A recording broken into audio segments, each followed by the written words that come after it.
அனைவருக்கும் வணக்கம். இந்த பதிவில் நம்ம எதை பற்றி பார்க்க போகிறோன்னா, மாயாஜால குட்டிச்சாத்தான் வசியம் செய்யக்கூடிய முறையை பற்றி பார்க்க போகிறோம்.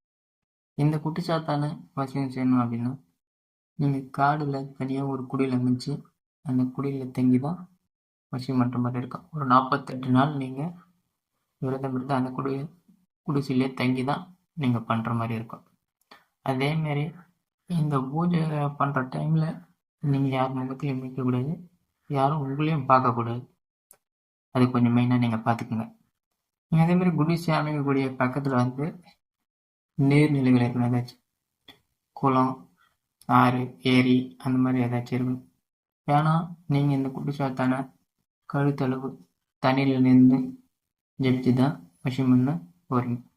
அப்படி தண்ணியில் நின்று நீங்கள் மந்திரம் ஜெபிக்கும் போது தான் அந்த குடிசாத்தான் உங்களுக்கு வசியமாகும். பெரும்பாலும் மாந்திரிகத்தில் எந்த ஒரு தேவதையை வசியம் பண்ணாலும் கழுத்தளவு தண்ணியில் நின்றுன்னு நீங்கள் மந்திரம் ஜபிக்கும் போது அந்த தேவதை உங்களுக்கு எளிதில் வசமாகும். பெரும்பாலும் அந்த காலத்திலலாம் தண்ணியில் நின்று தான் மந்திரம் ஜபிப்பாங்க. எந்த ஒரு சித்தம் தண்ணியிலேருந்து தான் எடுப்பாங்க.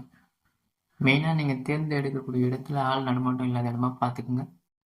அதேமாரி நீங்கள் குடிசை போடுறீங்க பார்த்தீங்களா, அந்த குடிசை போட்டுட்டு அதேமாரி நீங்கள் தனியாக நீங்களே சமைச்சு நீங்களே தான் சாப்பிடணும். அது ஒரு வேளை மட்டும்தான் சாப்பிடணும். பெரும்பாலும் இந்த பச்சரிசி சமைச்சு நீங்கள் சாப்பிட்ற மாதிரி இருக்கும். நீங்கள் ஒரு வேளை அந்த பச்சரிசி சாதம் சாப்பிட்டுங்க, மற்ற வேலைகளில் பால், பழங்கள் இந்த மாதிரி நீங்கள் சாப்பிட்டுக்கலாம். நீங்கள் படிக்கையாக நீங்கள் எது பயன்படுத்தினா இந்த தென்னை ஓலையில் கிடுக்க முடியணும். அந்த ஓலையை பின்னி அது ஒரு பாய் மாதிரி பின்னிட்டு அதில் தான் நீங்கள் படுத்து தூங்கணும்.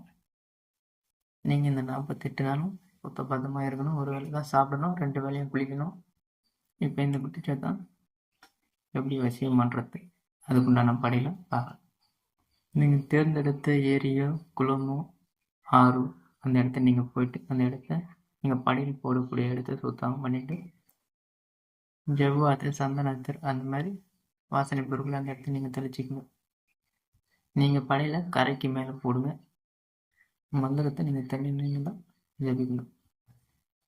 நீங்கள் படியில் வெத்தலை பாக்கு, பழம், தேங்காய் இதெல்லாம் உடைச்சி ஒரு பூஜை போட்டு இப்போ குட்டிச்சாத்தானுக்கு கொண்டாட படியில் போடணும். நீங்கள் கறியை சுட்டு வைக்கணும்.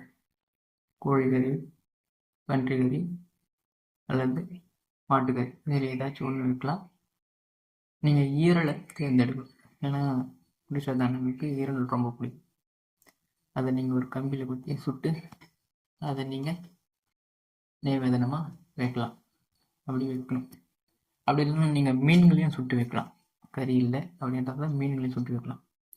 அந்த இடத்து கல், சாராயம் நீங்கள் படியில் கூட வைக்கணும். இடம் வந்து மிகவும் சுத்தமாக இருக்கணும். சாம்பிராணி பழங்கள் போடுங்க, ஊதுவத்தி ஏற்றுங்க. இந்த படையெல்லாம் வச்சுட்டு திருப்பாக்கு பழம் வச்சு தேங்காய் உடைச்சிட்டு சில பழங்கள் வச்சுட்டு வாசனை மிக்க பூக்களை பயன்படுத்துங்க. வச்சுட்டு நீங்கள் தண்ணிக்குள்ளே கழுத்தளவு தண்ணியில் இறங்கி அந்த குட்டிச்சாத்தானுக்கு உண்டான மந்திரத்தை நீங்கள் ஜெபிக்கணும். அப்படி நீங்கள் தண்ணியில் மந்திரம் ஜெபிக்கும் போது அந்த இடத்துக்கு குட்டிச்சாத்தா வந்திருக்கும். நீங்கள் வச்சுக்கூடிய படையில் கொஞ்சம் கொஞ்சம் சாப்பிடும். அந்த பூக்குள்ளெல்லாம் பிச்சு போட்டு போகும். அதை நீங்கள் பார்க்க முடியும். நீங்கள் வச்சுக்கூடிய அந்த கல், சாராயங்களுடைய அளவு கொஞ்சமாக குறைஞ்சிருக்கும். எல்லாம் குறையாது, கொஞ்சமாக லைட்டாக குறைஞ்சிருக்கும். இந்த குட்டிச்சாத்தான் வந்து ஸ்டார்டிங் ஒரு 2-3 நாளே வந்து சாப்பிடானா உங்கள் கண்ணுக்கு தெரியாது. இது ஒரு 40 நாளுக்கு மேலே போகும்போது தான் அந்த குட்டிச்சாத்தான் உங்கள் கண்ணுக்கு தெரியும். அப்போ அதை அந்த படியில் கொஞ்சம் சாப்பிட்றத நீங்கள் பார்க்க முடியும். நீங்கள் இந்த 40 நாளுக்கு மேலே அந்த குட்டிச்சாத்தான் தெரியும் போது நீங்கள் அந்த குட்டிச்சாத்தாங்கிட்ட பேசி சில வரங்களை நீங்கள் வாங்கணும். உங்களுக்கு தேவையான வரங்கள் என்னமோ அதை நீங்கள் வாங்கிக்கலாம். நீங்கள் என்ன வரம் வாங்குறீங்களோ அதுதான் அங்கே செயல்படும். நீங்கள் இந்த சாத்தானை எப்படி வேணாலும் பயன்படுத்தலாம், நல்லதுக்கு பயன்படுத்துங்க. அதுக்கப்புறம் நீங்கள் எப்போ கூப்பிட்டாலும் இந்த குட்டிச்சாத்தான் வந்து சில வேலைகளை முடியும். நீங்கள் சத்திய வாங்குறதால தான் இருக்குது. ஏன்னா சில பேர் ஒரு டைம் வரும், அவங்க பேசிட்டு விட்டுருவாங்க, அதுக்கப்புறம் கூட்டம்லாம் வராது. நீங்கள் அந்த குட்டிச்சாத்தாங்கிட்ட பேசி நீங்கள் சத்தியம் வாங்கக்கூடிய முடிவுகள் தான் இருக்குது. அதை எப்படி வாங்கணுன்றது உங்களுக்கு தெரியும். இப்படி வாங்கும்போது தான் பல வாட்டி வரும், இல்லைன்னா அது வராது.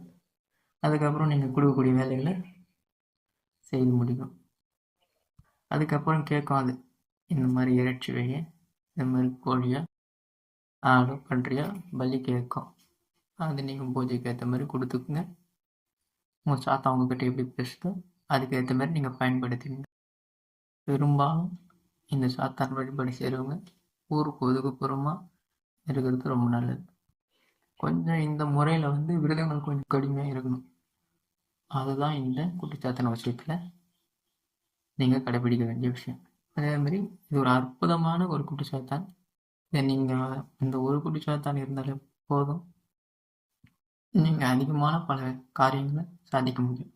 அதே மாதிரி குட்டிச்சாத்தான சின்ன சின்ன வேலைகள்லாம் பயன்படுத்துங்க. பெரிய பெரிய வேலை அப்படி வந்து அதுக்கு பயன்படுத்து. சும்மா குறி சொல்கிறேன், அதை சொல்கிறேன், இதை சொல்கிறேன், அதுக்கெல்லாம் பயன்படுத்துதுங்க. என்கிட்ட நிறைய பேர் கேட்குறீங்க, குட்டிச்சாத்தானை வச்சு குறி சொல்லணும் அப்படி இப்படி.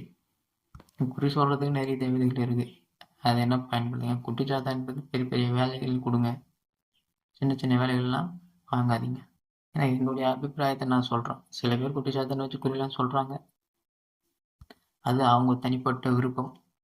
எனக்கு என்கிட்ட கேட்குறவங்களும் நான் இதைத்தான் சொல்கிறேன்.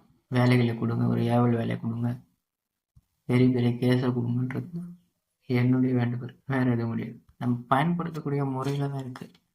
ஏன்னா ஒரு குறி பார்க்கறதுக்கு ஒரு 500 1000 அந்த மாதிரி தான் உங்களுக்கு கொடுப்பாங்க. இதே ஒரு வேலை நீங்கள் அதை வச்சு பண்ணும்போது பெரிய அமௌண்ட்டை நீங்கள் ஏன் பண்ண முடியும். அதுக்காக சொல்லுவார்.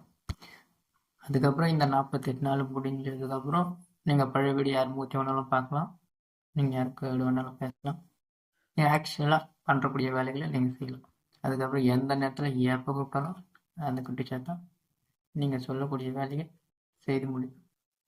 ஆனால் இதுக்கு அந்த இடம் அமைகிறது தான் கொஞ்சம் பெரிய விஷயம். இந்த காடுகள் அங்கே ஒரு குளம் அந்த மாதிரி இருக்கிறது. ஏன்னா இப்போ வந்து நிறைய ஆள் நடமாட்டம் இருக்கு, அதற்காக சொல்கிறேன்.